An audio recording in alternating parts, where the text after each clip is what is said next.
What's going on, guys? Let's go ahead and jump straight into it. Okay, so yesterday, we did some retail shopping. We didn't find anything anywhere, so that was a huge waste of gas and time. But you can't blame me. I did strike the jackpot a couple days ago with Shrouded Fable and Surging Sparks, and even Paldea Evolved. So that was pretty dope.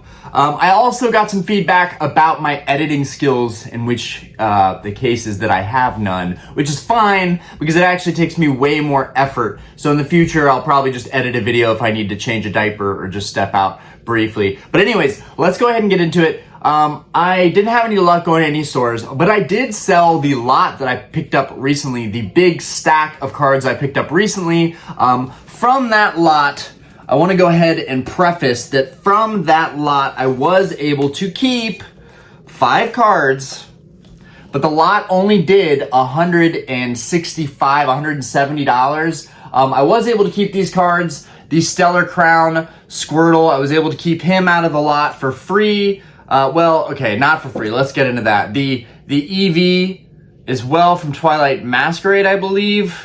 Those two I think were free. These basically were paid for essentially. I got 165. I got the lot for 180. So after the fees, I'm going to end up netting like 150, 145-ish, somewhere in that area. So I'm still about $35 short. And the way I see it, I think that these perfectly centered mint condition cards, Tinkaton, this one's gonna get a 10, and that thing's like 80 bucks and a 10. But the Lickitung and Pikachu may be cheaper, but I think the Tinkaton is worth at least, 10, 15 bucks. But either way, I'm chopping it up as these 3 cards are basically paid for. But anyways, that lot did underperform. I thought it was going to do a lot better because it had the Terrapagos EX, and that card in a 10 right now is 200 plus. The one that was listed in that auction was very well centered. So I honestly am a little bit let down by that last auction, but you can't win them all, and I do want people to get good deals. So I feel really good about that overall. But yeah, I went to the post office to get that shipped out. The post office that's close to me, kind of in a ghetto area a little bit, was closed. So I had to go to this one further out, more in like the deeper suburbs of Charlotte. But across the street, I knew from experience and memory that there was a shop nearby to that USPS. So I quickly looked up TCG shops nearby, and of course, long and behold, the one that I was thinking of was nearby. It was another, 2 or 3 minute drive, maybe 5 to 10 minutes. Maybe I was going a little out of my way to go to the card shop. I was able to pick these 2 cards up, and I'm really happy about it. But I do think that I overpaid. I usually don't feel like I overpay for modern cards. But I popped into Rally Squirrel. I really wish I would have done like a POV vlog style video for you guys, because I feel like you would have really enjoyed that kind of video. And I'm sorry that I didn't do that. In the future, I am going to try and get that POV content. It's just difficult when you're surrounded by people in the card shops, and you don't want to be that one guy like, video recording everything. I know that some people will get like bothered by it, especially in the TCG community. It's kind of cheesy, corny, whatever you want to call it. Also, while I'm trying to negotiate and put a serious poker face on, it's kind of not as serious if I'm like video recording everything. And I also don't want to put pressure on the shop that like, hey, I'm doing all this video recording and marketing for your shop, and you should give me a deal. Like, I don't want it to be like that. So, but in the future, I do want to take little POV clips showing you guys all the kind of stuff that's in my local shop, so you can see the kind of pricing that's around me. And I mean more like official TCG shops. The shop that I get all the deals from, the prices are all over the place, and honestly, I feel like it's not as interesting because I usually get a half off price or 60% deal on those prices anyways, whereas shops that I went to yesterday, like Rally Squirrel, gave me these for basically market. They really did not budge much, but it's okay, because here's the difference from buying from a shop like that. I went through a extensive, nice selection of secret special illustration rares and illustration rares, and I came up with these 2 cards. One is an illustration rare, one is a special illustration rare, and here we have them. We have the Groudon, this beautiful, absolutely gorgeous Groudon from Paradox Rift. I've been putting this card off for way too long. If you guys don't know, I'm a huge Groudon fan. Honestly, I'm waiting for the next big Groudon SIR to drop because that is going to be absolutely crazy. We might see something like that in the next era. But then, of course, y'all know I like 151. There were a lot of different options in there, but I felt like these were both kind of around that same price point of like $40, $50, which I felt pretty good about, or let's say 60, 70 in this case, because both of these have $78, $73 price stickers. You can see right here, you've got that $73 price sticker for this Groudon, which I have. Even if I would have paid that price, I would have felt pretty good about it because I think this one's gonna 10. I'm gonna show you guys in a second. I'm gonna flip the camera around and we're gonna take a different perspective. We're gonna look at the cards kind of in depth from a different viewpoint. So I saw that Groudon. I really believe in the Paradox Rift Groudon. I think that's gonna be one of the next big plays, and I'm probably shooting myself in the foot here even saying that because more people are gonna have their eyes on that card. But I'm just telling you how I see it. I do think that the Groudon is going to do well. This one I paid the $73 for. I think I got it. I ended up getting it for $67 though, and that's all in. I paid cash. That's how I get a lot of good deals on cards, is paying cash. And I'm not saying that $67 was a good deal on this card, because to me it really wasn't. The reason being is because the night before I actually got that same card off of eBay for $42. Now, and it's actually shipping in North Carolina, so it's very close by, and I'll get it very soon. One thing that'll be fun for me is comparing my eBay pickup for much less than the shop pickup, but I was able to support local by buying this card, and I think it's gonna grade a 10, and I'm gonna show you guys why. And then I saw several 151 SIRs. There was like 2 whole sets of 151 SIRs over there, but they all had dings and dents and damage. So I wasn't really like tempted to buy anything. And granted, I opened a ton of 151 after it released. I'm still opening it. So I know that I'm going to continue to pull SIRs. And so for me, that's not something that I want to necessarily look for. But hey, if I see extra SIRs like this, you know, I'm 100% sure that these SARs are going to go up in value. I'm a huge boomer collector. I like Kanto. I like Generation 1, 2, and 3. Those are my favorite generations. And if you know me, you know that that's no mystery. But the Blastoise EX, this one is super, super clean. So let's go ahead and turn the camera around so you guys can get a different perspective and why I bought these cards and why I was willing to even pay what I paid for these cards. Because not long ago, Blastoises were everywhere and you could get them for $30, $40 all day, which is crazy. Same thing with the Venusaur. The Venusaur they had was dinged, the other Blastoises they had were dinged, and the Charizard they had a lift. Also, in other news, there was a Latias EX.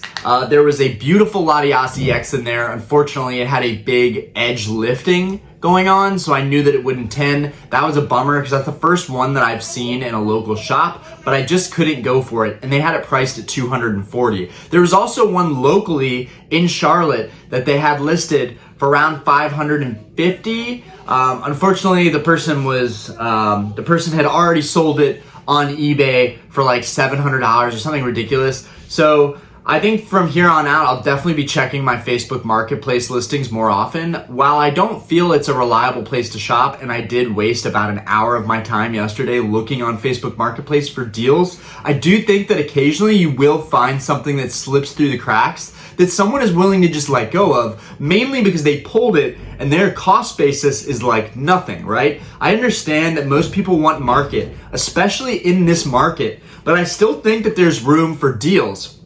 And guys, I have some insane deals that are coming in the mail. I've really been splurging a little bit lately, but it's not what you'd expect. It's actually, I'm reverting and regressing back to my old ways, and I am relapsing on Pokemon theme decks. They are absolutely phenomenal. They're one of my favorite things to collect, and I just got the mother load of them. Okay, not the mother load, I got like a few, but still, they add up pretty quickly, and I already have most of them, so they will be up for sale on my eBay soon. But I'm really, really excited to do that video and show you guys the kind of stuff that I'm picking up. And we might even do a vintage pack opening soon because my cost basis is getting so good on some of this stuff that who knows?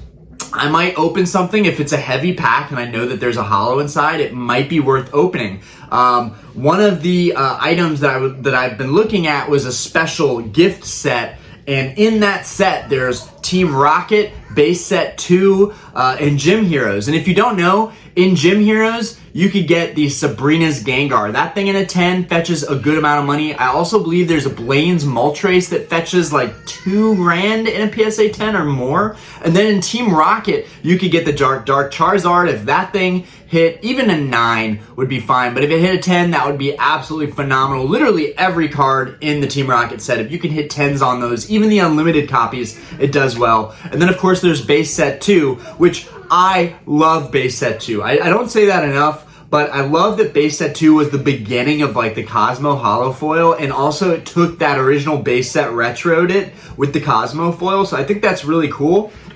But, and I have a very small Base Set 2 binder that's totally not complete. But I do plan to continue buying singles and raw cards at the shops, and I do think that eventually I'll find all the Base Set 2 cards there, and I'll be able to pick them up. A long time ago, for people that have been following this channel for a long time, back in my first Collecticon, so now I've gone to 2 Collecticons total in Charlotte, and I've gone to regionals in Charlotte. But back when I was a newbie, I went to Collecticon with a huge stack of vintage holographic cards. 2 boxes of them stacked, just no top loaders, just in sleeves, and I got a lot of money for those vintage holos. So vintage holos, to me, if you have enough of them, can add up to a large value. And for me, I always am able to find vintage holo deals at some of these local shops because people just aren't looking for that right now. They're looking for modern. So for me right now, when I'm telling you guys, one piece of advice is maybe take a step back from all the hype and avoid modern right now. And if you have any love or appreciation for vintage Pokemon cards,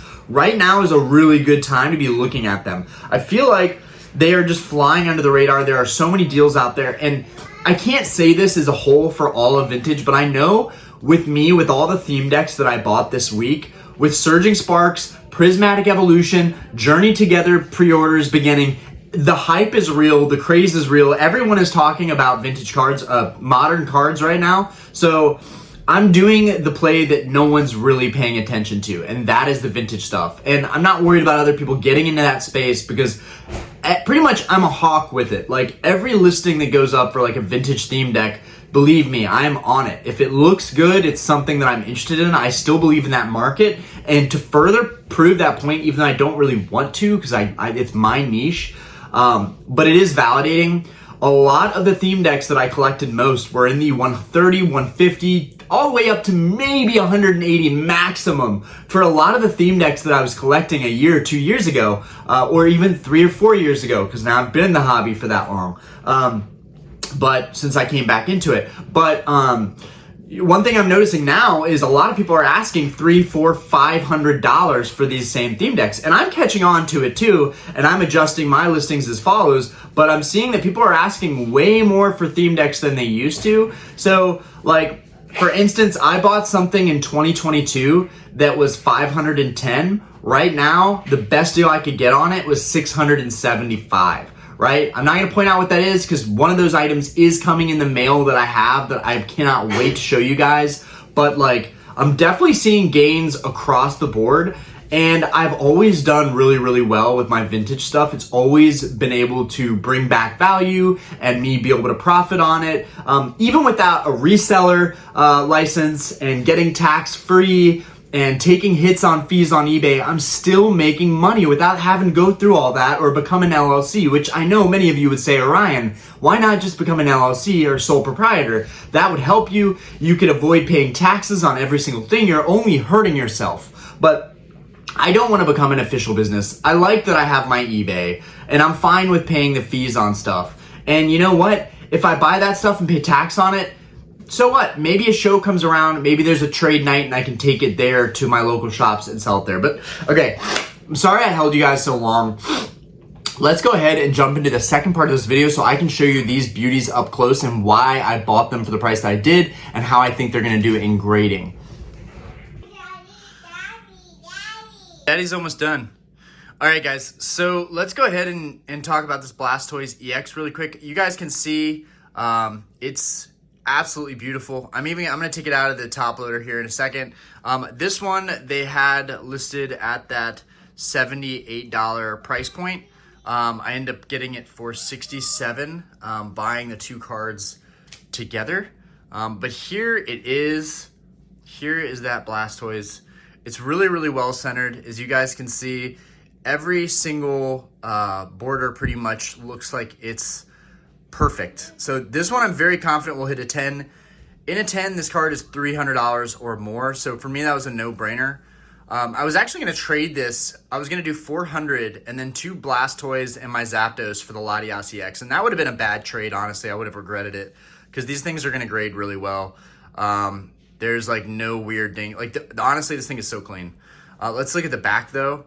As you can see, super clean back, like no whitening at all. Sorry, it's easier for me to see on the side because the camera holder is actually in my face. But as you guys can see, the back looks really good. So for that reason, I do believe that this one is going to hit a 10.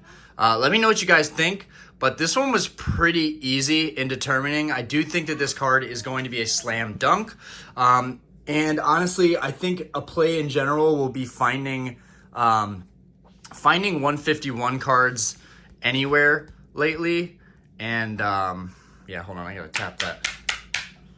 There we go. Got that in there. Finding 151 cards lately should be pretty easy, but I think 151 is one of the easiest plays.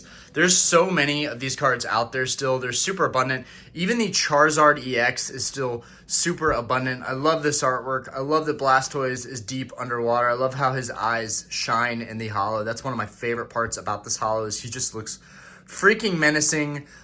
They really did us right in Scarlet and Violet with cards like these. I still think that 151 is the best set we've had pretty much overall so far. That's pretty much my favorite set. But as you guys can see, I cannot wait to open up the Surging Sparks back there. That's going to be a lot of fun. And then we got Paldea Evolve 2. We can go hunting for that Magikarp. Okay, focus in, camera. Focus in. All right, so here we've got the Groudon.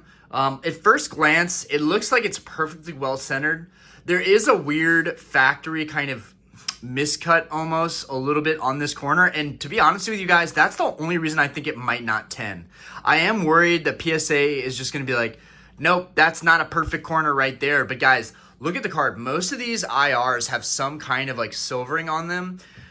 This one has none. So this will be fun to compare my $67 Groudon with, which when I was buying it at the store, I was like, well, I just got one of these for 42 bucks on eBay. And they're like, well, the market's only going up on them. And they were honestly right. This thing is an auction for $70 right now for raw. So I don't know how I'm able to snag some of these random deals, but I guess I'm just the most persistent buyer and I'm just messaging the most people because it's the squeakiest wheel gets the grease. That's kind of my motto. Anyways, like the Blastoise, this one's really cool. They have the holo in the eye of the Groudon. If you get that just at the right lighting, it shines in his eye and he just looks really fierce. It also puts to light that volcano that's on fire in the background when you get his eye lit up as well. Like, it's a sick card. I haven't actually had this card in hand, so I haven't been able to look at it. Overall, what do I think of the artwork? I don't know. I think it's above average. I don't think it's like amazing by any means, right? If they made this as an SIR, it would have been life-changing, but they didn't. They made it as an IR, and it is what it is. But the thing that's awesome about SV is so many of these IRs are going up in price. And, a great example is, the Eevee and Squirtle that I showed you guys earlier. But one of the best examples for IRs that have gone up is the Magikarp. The Magikarp has gone up tremendously. This one I pulled out of the store. It's got some silvering on the top edge, but I'm hoping that this one hits the 10 too. I know I brought this one up a lot, but now that I am getting into modern and grading a lot, speaking of, my first submission will be back March 20th or sooner. So guys, look out. We have a huge submission of chase-worthy Sword and Shield and Scarlet and Violet cards coming. But anyways, back to the Groudon. This Groudon looks super, super clean. Cleaner than my fingernails, honestly. And I think it's going to do really well with the centering. I am a little bit worried about this one corner right there. If we zoom in, or I guess focus in on this one corner. I have it in cinematic mode because I think it looks cool, but there you go. You can see that one corner my two fingers are on. That's what I'm worried about. That's how anal I've become as a pre-grading collector, like I'm very, very critical, and I'm honestly not taking a risk of paying market for anything unless I think it can 10. Because if it can 10, it's just going to continue creating more value.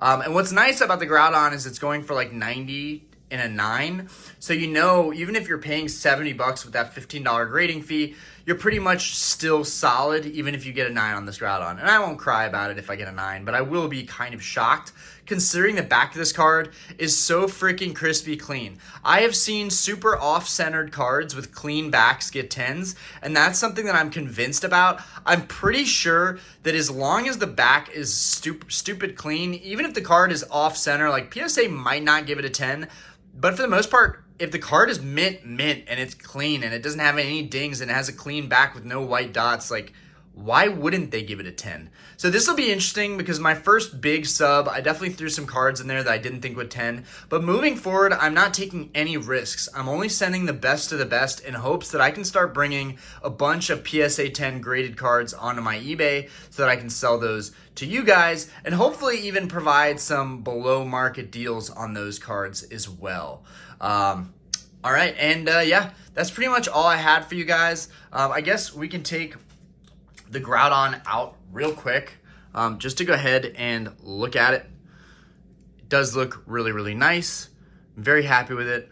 I hope I don't drop it. One thing I've also noticed that you guys might not see is there's like a paneling in these cards. There's like slight lines in the cards. I'm not sure why that is. That's just how they make the cards sometimes. I don't think it would be enough to knock any of the grades, but yeah, this Groudon is a play, and I think it's one of the better value cards to be buying right now, and I feel like people are not looking at Paradox Rift right now. Anyways, I look forward to hearing back from you guys and hear what you think and how I did on those cards. Anyways, guys, peace out. I'll catch you on the next one.